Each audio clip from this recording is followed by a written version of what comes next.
Hello बच्चों, आज फिर एक इंटरेस्टिंग स्टोरी है। Ready to listen the story? Okay, ये स्टोरी है काकू कौवे की स्टोरी। आपने कौवा देखा है ना? ये उसी कौवे की स्टोरी है। एक बार क्या होता है, काकू कौवा होता है, उसका नाम होता है काकू, और वो बहुत ही नकलची होता है। मतलब वो हर किसी की नकल करता है कि कोई कैसे कर रहा है, वो उसकी कॉपी करता है। मतलब ओके, तो क्या होता है, वो देखता है कि नीचे बहुत सारे मोर घूम रहे हैं और बहुत सुंदर लग रहे हैं। तो उसको उससे बहुत जलन होती है, उन मोरों से। उसको अच्छा नहीं लगता कि मैं सुंदर नहीं और मोर इतने सुंदर हैं।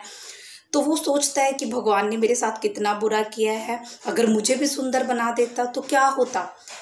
उसके दिमाग में आइडिया आया कि नीचे मोरों के बहुत सारे पंख गिरे हुए थे। आपको पता है कि जब मोर नाचते हैं तो उनके कुछ पंख नीचे गिर जाते हैं।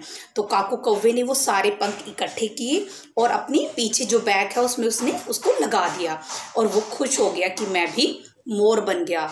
और वहाँ पे एक पेड़ पे, जिस पेड़ पे वो बैठा हुआ था, वहीं पे एक चिड़िया बैठी हुई थी, और वो चिड़िया उसकी सारी हरकतें देख रही थी कि ये क्या कर रहा है। अब वो कौवा अपने पंख लगा के बहुत खुश हो रहा है, मैं मोर बन गया हूँ, अब तो मैं मोर बन गया हूँ, मैं कौवा नहीं रहा। तो चिड़िया ने उसको कहा, भैया आप क्या कर रहे हो, ये आप कौवे हो, कौवे रहो ना, क्यों मोर की कॉपी कर रहे हो। कहता तो पागल है, मैं मोर बन गया हूँ। अब कौवे तो काले होते हैं, सुंदर भी नहीं होते, बदसूरत होते हैं, और मैं तो मोर बन गया हूँ, मैं तो बहुत सुंदर बन गया हूँ। चिड़िया ने उसको बहुत समझाया लेकिन वो नहीं माना। अब कह रहा, मैंने तो कौवे छोड़ दिए हैं, अब तो मैं मोरों के पास जाके रहूँगा, मैं भी मोर बन गया हूँ।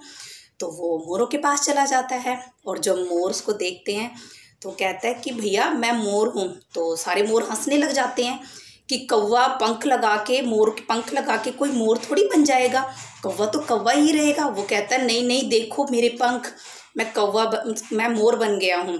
तो मोर कहते हैं कि तो हमारे ही फेंके हुए पंख हैं जो तूने लगा लिए हैं।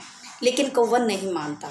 तो जो सारे मोर होते इकट्ठे होकर उसकी पूरी कुटाई करते हैं तसल्ली से उसकी, कि भाई तू तो कौवा है, कौवा बन। वो नहीं मान रहा था, तो उसकी पिटाई हुई बहुत जोर लगा के कौवे की।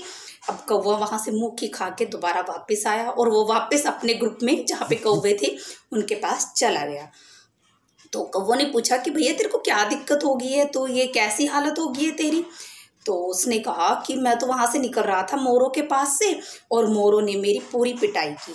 तो उनमें एक बुजुर्ग कौवा था, वो बोला कि भैया ऐसे थोड़ी होता है कि आप जा रहे हो और कोई आपको मार देगा, ऐसा तो हो ही नहीं सकता। कहते नहीं नहीं, ऐसा ही हुआ है। कहते हमें सारा पता है, जो वो चिड़िया तेरे पास बैठी थी वो हमें सारी बात बता के गई है। जब तू अपनी जाति से खुश नहीं है, मतलब जैसा तू है तू उससे खुश नहीं है, तू दूसरों को पसंद कर रहा है, दूसरों जैसा बनने की कोशिश कर रहा है, और अब हमें आके झूठ बोल रहा है कि भाई मोरों ने मुझे मारा है। तो कौवे भी सारे मिलके उसकी पिटाई कर देते हैं। उसकी पूरी पिटाई होती है दोनों साइड से। अब कौवा फिर छोटा सा मुंह बना लेता है।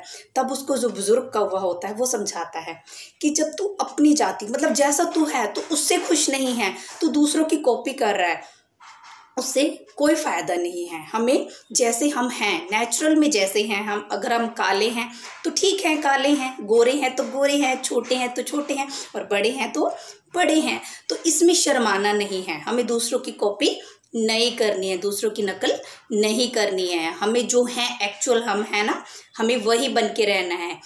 आपने सीखा बच्चों?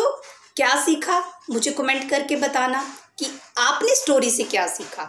मैंने तो ये सीखा है स्टोरी से कि हमें कभी किसी की नकल नहीं करनी चाहिए। रियलिटी में हम जैसे हैं हमें वैसे ही खुश रहना चाहिए। Okay, thank you, bye.